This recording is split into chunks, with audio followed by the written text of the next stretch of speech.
대장동 얘기를 좀 잠깐 해보려고 해요. 국민의힘에서는 어떻게 해서라도 이재명 후보와 엮으려고 했죠. 김만배와 정영학 두 사람이 나눈 대화 중에서 그분이란 대화가 나온 걸 가지고 마치 이재명 후보가 그분이다라고 프레임을 몰고 갔어요. 모든 언론도 거기에 또 동반 탑승을 해갖고 엄청난 기사를 쏟아냈습니다. 하지만 저희 취재에 의하면 그분은 최태원 SK 회장이라고 추측이 되고 있고요.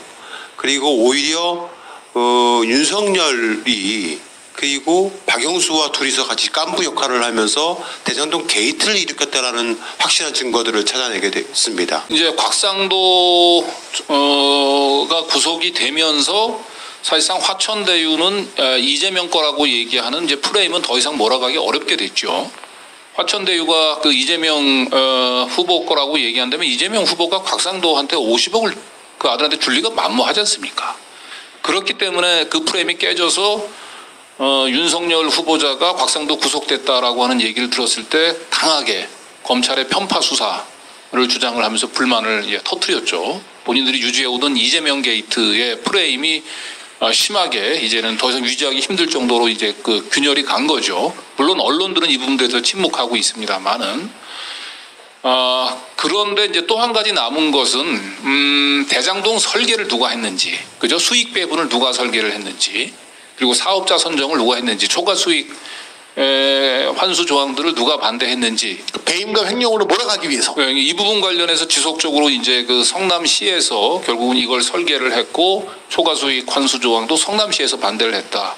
그래서 이재명이 책임이 있다라고 몰아가는데 우리가 취재한 바에 따르면은 화천대유가 2015년도에 만들어지는데 화천대유가 만들어지기 1년 전인 2014년도에 법무법인 강남, 박영수 특검이 대표로 있는 법무법인 강남에서 이미 화천대유 설립 방안을 논의합니다. 그리고 그 화천대유가 사업자로 그 선정이 되기 전에 이제 성남도시개발공사에 파견할 직원들까지 정해요.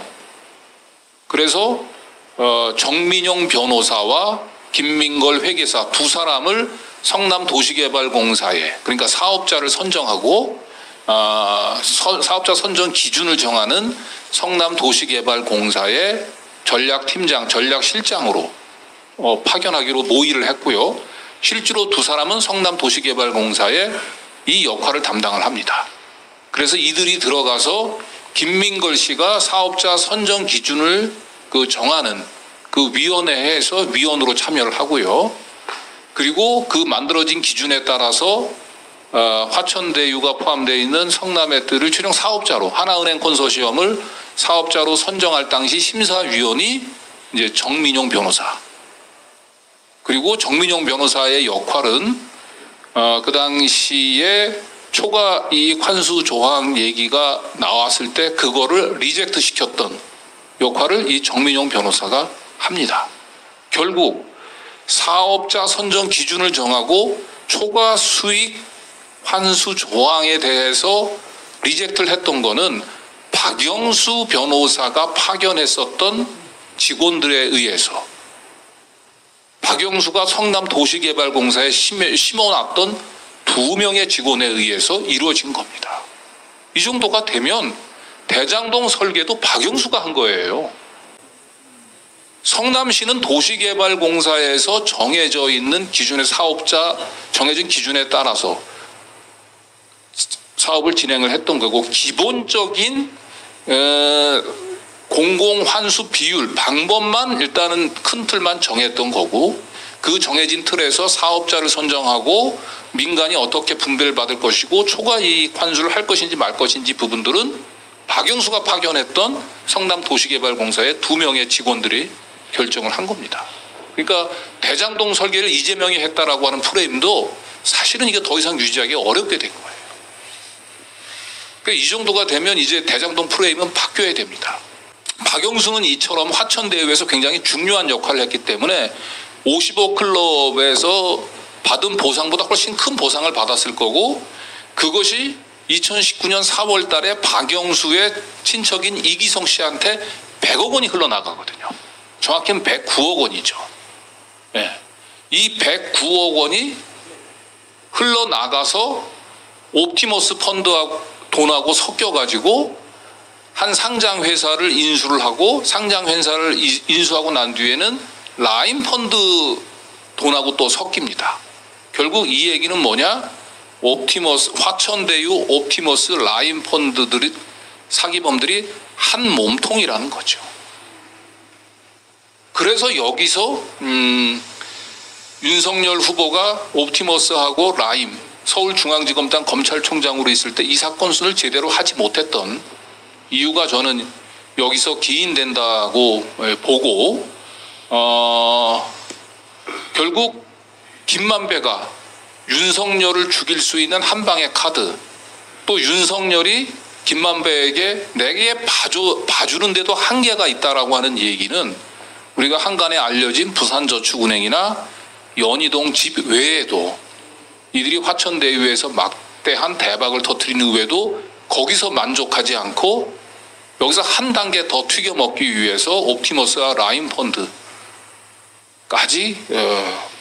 돈이 흘러들어간 부분들을 김만배는 알고 있었고 윤석열은 억지로 그것을 끌려 들어가면서 결국은 본인이 중앙지검장, 검찰총장으로 있을 때 이 사건을 저는 덮은 걸로 보입니다. 그래서 한 가지 또 추가로 또 중요한 부분들이 아까 그 2019년 4월달 화천대유에서 100억 원이 그 박영수의 그 사촌지간인 이기성 씨한테 들어갔다 그랬잖아요. 그 자금 중에 일부가 그 쌍방울 관계사로 흘러 들어갔어요. 그리고 그 당시 이제 쌍방울의 그 관계회사의 그 사회이사가 이태영 변호사라고 이제 이재명 그 후보의 이제 선거법 그 관련해서 이제 변론을 맡았던 분이 사회이사를 맡았거든요. 그리고 결국 화천대유에서 흘러나온 돈 중 일부가 그 쌍방울과 자금 거래가 있는 회사에 들어갔다라고 하는 이유로 매출시키면서 결국 화천대유에서 나온 돈이 쌍방울을 거쳐서 이재명의 변호사비로 사용이 됐다. 그래서 쌍방울을 이재명 변호사비 대납 의혹과 연결을 져가지고 엄청난 정치 공세를 펴본 거예요. 그리고 많은 언론들이 거기를 따라갔죠. 그런데 우리가 확인해 본 바에 따르면은 쌍방울에는 쌍방울 관계사가 아니고 쌍방울 본사의 사회이사 중에 한 명이 이남석 변호사가 있어요. 근데 이남석 변호사는 뭐 여러분들이 잘 아시겠지만 윤석열 후보자와 함께 대검 중수부에 있을 때 여러 가지 대형 비리 사건들을 거의 같이 수사했었던 전우와 같은 사람들이고 저축은행을 함께 수사했죠. 그렇죠. 부산저축은행을 함께 수사했던 사람이고 그리고 또 한 가지는 윤우진 전 용산 세무서장이 문제가 됐을 때 윤석열 후보자가 변호사로 소개시켜줬던 사람이 이남석 변호사입니다. 그런 사람이 쌍방울의 사회이사로 들어가 있으면 쌍방울을 윤석열 테마주로 봐야 됩니까? 이재명 테마주로 봐야 되겠습니까? 네. 실제로 주식시장에서도 이미 2020년 3월 달에 이미 쌍방울은 윤석열 테마주로 분류가 됐어요. 왜? 이남석 변호사가 있었기 때문에. 그리고 이남석 변호사가 사회이사로 되기 전에는 박영수 특검에 파견가 있었던 양재식 변호사가 있어요. 특검보 했던. 그 사람이 사회이사를 했고요. 더 중요한 거는 이 쌍방울로 돈이 흘러 들어가기 직전에 KHENT라고 하는 회사가 있는데 이 회사의 사회이사는 윤석열 후보자가 논산지청장 할 때 사건팀장을 했었던 문성룡이라고 하는 사람이 또 사회이사로 있어요. 그래서 KHENT도 역시 윤석열 테마주로 분류가 됐어요. 이런 정도가 있는데 쌍방울을 윤석열이 아니고 쌍방울 관계회사 중에 사회이사로 이태영 변호사가 있다는 걸로 이걸 자꾸 이재명 변호사비 대납하고 연결 짓고 있는 겁니다. 요 얘기를 그래서 한마디로 요약하면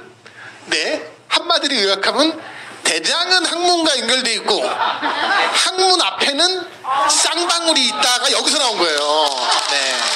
네. YTN이 외압으로 인해서 보도하지 못했던 것을 열린감 TV가 단독 특종으로 보도했습니다. 김만배와 정영학이 나눈 녹취록 중에서 형이 가진 카드면 윤석열이는 죽어라고 김만배가 정영학한테 이야기를 했습니다. 이 정도면은 당연히 윤석열 게이트지 어떻게 이재명 게이트가 되겠습니까?